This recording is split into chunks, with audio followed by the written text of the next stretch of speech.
both of them addressed, or you want them to be dealt with separately. I think, the way we can go about it is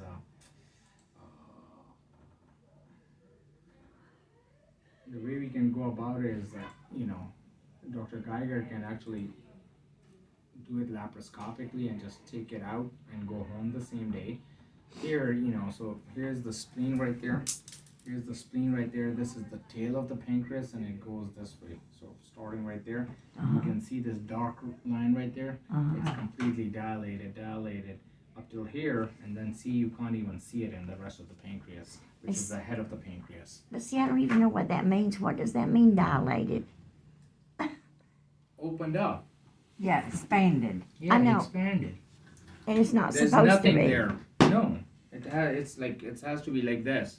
It has to be a straight line. Yeah, Okay. Exactly. And Not a straight line, but the thickness of the The line. thickness. Yeah, okay. exactly. It's like if I use a pen to make a line versus get a broad Marker. Sharpie and Yeah. mark it. Exactly. And it shouldn't be dilated like that at all. And see, this is abnormal. All of this, the dark line right there is the duct being dilated. Do we know what causes that?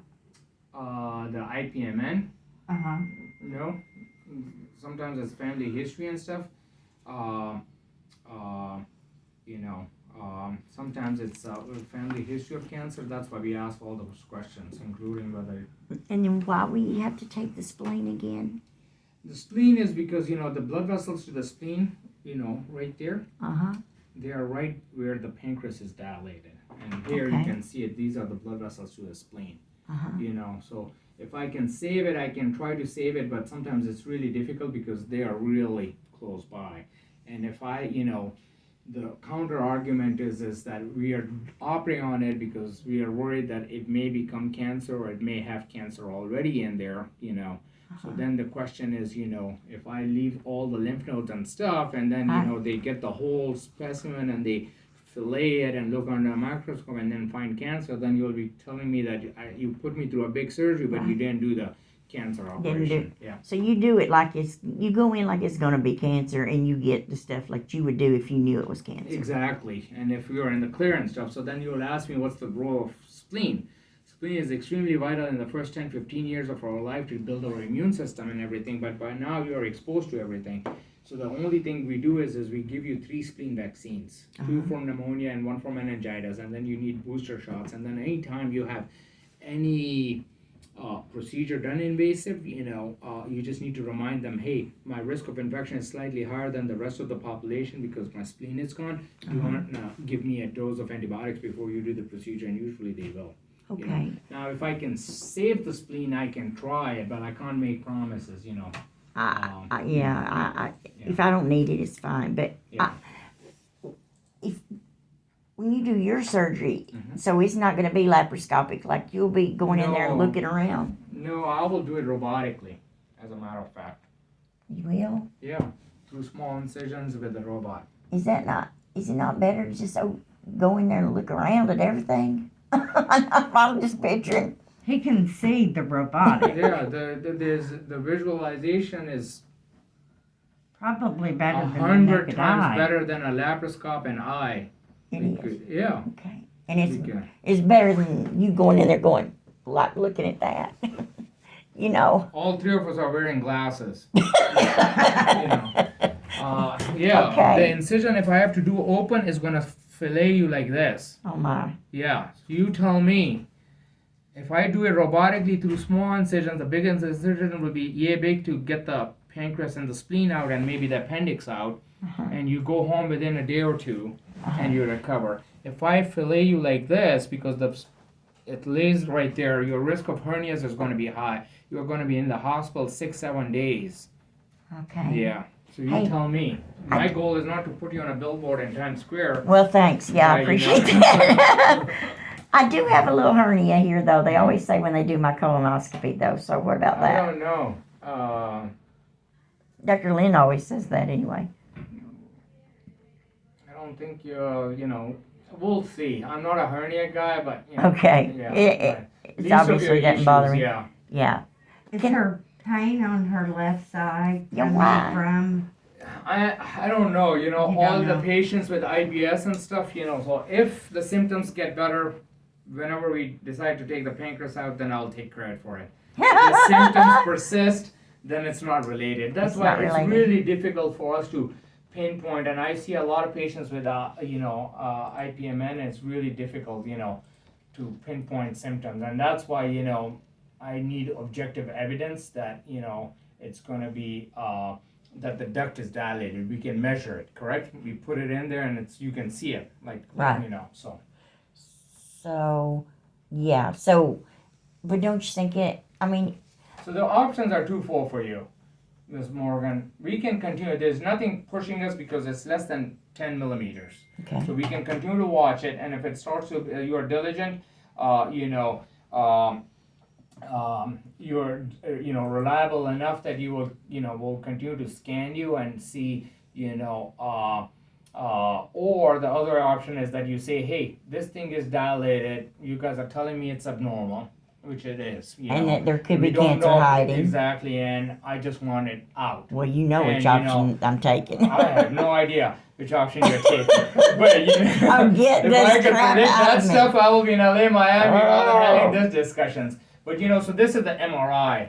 So here's the same thing. The white part right there is the duct. It Uh-huh. looks ratty looking. See, dilated, and then it really thins out right there. That's the normal duct right there. Right Uh-huh. there, see, that's the normal caliber, really thin and stuff. But you can look right here, it's really abnormal. Yeah, it's really fat. Yeah, so the options are, we say, hey, 7-8 millimeters, I don't want to take a chance, and I want to do it. Or you say, hey, I have these strips coming up and stuff. Geiger has scheduled me for another scan in November. Let's look at it and see what happens, and then I'll make it. He scheduled that before we knew Yeah. all this stuff. I know, but But I just lay saying. awake at night. Let me just tell you, I lay awake at night and think, I want this crap out of me. I'm freaking out. I mean, like, we've had friends with pancreatic cancer, stuff like that. No, I want it gone. I mean, especially if there's a possibility that there might be cancer under there. Yeah. I want to know, I want it gone. Okay. I want it out. And I'm afraid to play the waiting game because it's pancreatic cancer. Yeah. As I said, there's a possibility that it may not be IPMN, it may not be, there might not be pancreatic cancer, but it's really hard for us to figure out if why would it look like this, if there's not some cancer. It just looks abnormal, it's not normal, correct? And Yeah. there's no other plausible cause of it, that's why Dr. Yahimsky sent you to me. Right. But he's not saying Yeah, abnormal means cancer. yeah, Well, no, it doesn't mean it, but Yeah. there's a chance it could mean it. And the only thing about pancreatic stuff is you get it quick. Get it quick, get it out. That's your only chance, isn't it? Do you think this will throw her into being a diabetic it's possible. with the Yeah. with Yeah. the amount Yeah. that would be removed? Yeah. It's possible, it just depends on how much, but the way you have to look at it and take that into perspective is that, there are kids who are born with diabetes and they live their life, Right. Pancreas cancer is one cancer that we haven't made a lot of headway. Wow. Now, what are the likelihood of her having cancer in it is probably less than 20%, but it's like none of us have a magic ball or mirror to predict that, Right. Right. The only gold standard is not the number of biopsies or CT scans or MRIs or PET scans and stuff, is to cut it out and slice it and look at it under the microscope, And as I said, she's not having really symptoms and stuff. The other option is that we repeat it in 3 months or so, and if it's slightly increased from 7 to like 8 or something, then we bite a bullet. Or you just say, hey, it's affecting my quality of life now that I know about it, and just, Right. and I don't want to take the risk. Because with pancreas cancer comes chemotherapy and stuff like that, so Right. I'm willing to take the risk of surgery, the pancreatic leak and stuff right now, but if it's even benign, or not even IPMN, or not even cancer and stuff, at least, it's worth the risk of surgery and stuff, because that's the trade-off you're Absolutely. dealing with, And for other people, the going under the knife and having surgery and getting most of their pancreas out and stuff is not acceptable. So then they say, hey, I will just continue to scan it. That's why all of us are different. Right. Now she. No, I'm a worrier. Yeah, she's worrying herself Yeah. sick. It's, Yeah. it's gonna be get it out. Yeah. Because I think that's the thing. I think that, say it were cancer, the reason I think that, I'm not having a whole lot of symptoms from that Yeah. right now is because I just kept pushing Dr. Sullivan to say, something's not right. I know something's not Yeah. right in here. It's not Yeah. my regular irritable bowel stuff. Yeah. Something's not right. And That so might she not get decided better, to do the though. test. Yeah. If it doesn't, and I just know it's irritable bowel, Yeah. hey, I'm great. Yeah. I've That's lived with I that most agree. of my life. I'm great with that. No, and we will be able to look at most of the, at least from the outside, how the intestines and everything look. Because Okay. I'll be working right here, so I'll look at the stomach. I have to move the colon out of the way to get to the pancreas and stuff, and Dr. Geiger will take the appendix out. At least those two things, which we know, the appendix is not normal looking, and the pancreas is not normal looking. Right. Whether it causes the symptoms or not is a separate Right. story. And if you feel better, I will take credit rather than Dr. Geiger, because it's not because of the appendix. You get all my credit. Okay. All right. So how long does the surgery take? I think however long it takes me to do it, a good cancer operation and good cancer operation and do it safely, and then and then Dr. Geiger will take some time as well. So I think the way I look at it is that's an irrelevant question. Okay. Because Don't she know how will many be hours. Yeah. Yeah, because I think you will be asleep, we'll be working, and we'll As come long- and long as talk I'm to you. asleep, I don't care. Yeah, exactly. I think usually, and that's my pre-standard answer. I like for all that answer. However Yeah. long it Because takes me. when I tell you 2 hours and then it's 3 hours, then you Yep. patients You're sleep worried. for Exactly. Yeah. and or if it's really short, then patient and family not patients but the family members freak out what happened Right. and stuff, and I think honestly it's not like we put you to sleep and we start getting the clock running to see, hey, we can do Right. it quickly. Yeah, as long as we do a good operation and do it safely, that's the goal. Well, that's what we like to hear. And I won't. Can I come tomorrow? what? Surgery. I will be in Chicago. I just, Yeah. please don't make Yeah. me wait very long. No, I think, one, you don't have definitive evidence of cancer. Two is, I have to coordinate with Dr. Geiger's schedule too. Right. And so we'll work on it and I'll let you know. I think if you're leaning towards surgery, then I think what you need to do know is that, we'll ultrasound the pancreas, see where it's abnormal, the duct, and we'll transect it a little bit further away from it. Whatever we take out, everything goes in bucket and goes to pathology for them to analyze it. The biggest thing is pancreatic leak. And what Okay. is Because pancreas can leak, so we usually I will staple it, burn it, and then sew it, but it can still leak, and if it leaks, those enzymes that helps us digest all kinds of meats and fruits and vegetables can chew through your own tissue, Wow. So that's why we leave a drain there, a plastic tubing, but more pliable than this, and will come out on your side. I read that was good. I think. And The drain. and then we'll send you home with it, and then once you're eating, you have to be on a really super strict low fat diet. And then because anything fatty really stimulates it, so if you start eating pizza or nachos with cheese and stuff, it will start leaking like a sieve. Really? So you need to be on a really low fat diet till it's healed, and whatever comes out of it, we'll test for pancreatic enzymes, and if there is none and stuff, then we'll pull it out. Okay. But we see it 5 to 10% of the time. If you are able to do it robotically, your hospital stay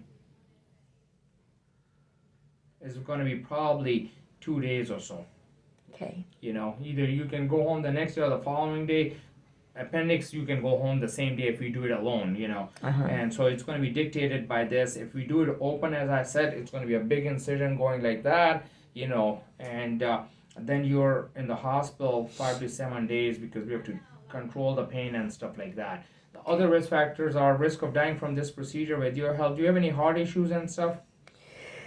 No, but I have what's it called, Lisa? It's a tachycardia thing. Yeah, but That's we'll nothing. get you to see anesthesia. Okay? Yep. I don't know lately if it's, I don't know if it's worry or whatever. I keep having these weird pains in my chest. So Yeah, but we'll get you evaluated. But the risk of dying from this pancreatic procedure is usually in our hands and in our institution with our team and stuff is around 1%. Other risk factors are you can have a heart attack, stroke, pneumonia, blood clots, multi-system organ failure, or a bad infection that can cause, sepsis, So, but though, as I said, we have a great team and stuff. The biggest is this pancreatic leak.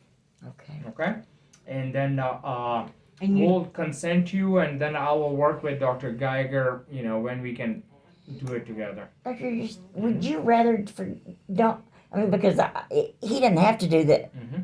I know there's something not right about the appendix, but I mean, he I did. think Would you suggest waiting on that No. part? No. If you're going to be in there under anesthesia, might as well take it out. Okay. Yeah. Okay. Okay. you and- do the surgery actually yourself or rest? Because here's the thing. No. It's like when I go and they do colonoscopies. I'm like, please don't. I know you have I'll to do practice. that. I know they have to practice on somebody, but I don't want it to Yeah, be me. but they don't do this kind of surgeries. They don't. Yeah, promise. they help. Okay. Yeah. Yeah. I don't Nothing want them to. against them, but we like you better. Yeah. No. I think these are complicated stuff, and gone are the days that the trainees are doing. Unfortunately. Okay. Yeah.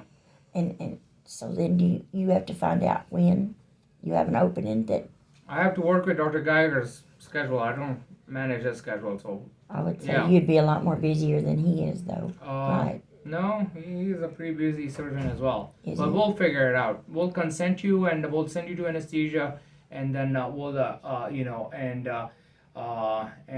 we'll find a date, and my scheduler will call you. And then will it be soon? So no other test. Unless then. anesthesia wants something, not from my standpoint. We'll do Okay. some tumor markers and stuff, but pretty standard. Okay. Okay? Okay. Yeah. They'll let you know, sis. Yeah. I hate waiting. God, I hate waiting. It's the worst Still. from the worst. Okay. And If it makes you happy, even if you're Elon Musk or Jeff Bezos, I will tell you the same thing. okay, great. And can I get that picture? They will make a copy and I'll bring it to you. Thank And you. we'll consent you. We'll take good care of you, okay? Okay. Excellent. Wait. We'll give you spleen vaccines too. What's that? Oh, spleen vaccines. Dr. Idress, but If I can save the spleen, I will save the spleen, but no promises. yeah, I'd rather you just take it if you have to. Yeah. But one last question. When you go in there and you're doing your thing and stuff, I know I have to wait on the biopsies for later. But do you ever just kind of see something and you know that I wouldn't have to wait on all them a week for some biopsies to come through? He's not going to tell you anything. Okay. I did have one last question. Yeah. I'm sorry. No, that's Does removing any of this affect the small intestines? Pardon? Any removing part of the spleen and the appendix, everything? Does it No. affect the small intestines? it will affect her diabetes. Possibility of Yeah. diabetes. She's pre-diabetic. We may tip her over, but she's a smart lady. We can, and with all these monitors and stuff. And then two is if the remaining pancreas is not producing enough enzymes, then we may have to give her, pills to help with the digestion of those. So, but those are there are certain circumstances in which the whole main duct is involved. Yeah. And I take a whole pancreas out. Wow. I do the duodenum, part of the stomach, the spleen, the whole pancreas out, and they have the health literacy of managing their sugars and How do you live without it? you can because it's it has two jobs and both of them are manageable. Correct? You just take the digestive pills with every meal and stuff, and you monitor your sugar. Okay. But that's a better alternative than Cancer. dying from pancreatic cancer. Thank you. Yeah. Okay. Okay. Thanks, Dr. Excellent. You're Idress. welcome. Oh my God, I'm so confused. It's a lot. It's a lot to At take least in. he's going to give you this paper. Jesus, but he's drawn on it so much, I probably won't I be able know. to tell what's what. Look. I turned it on, 19 minutes.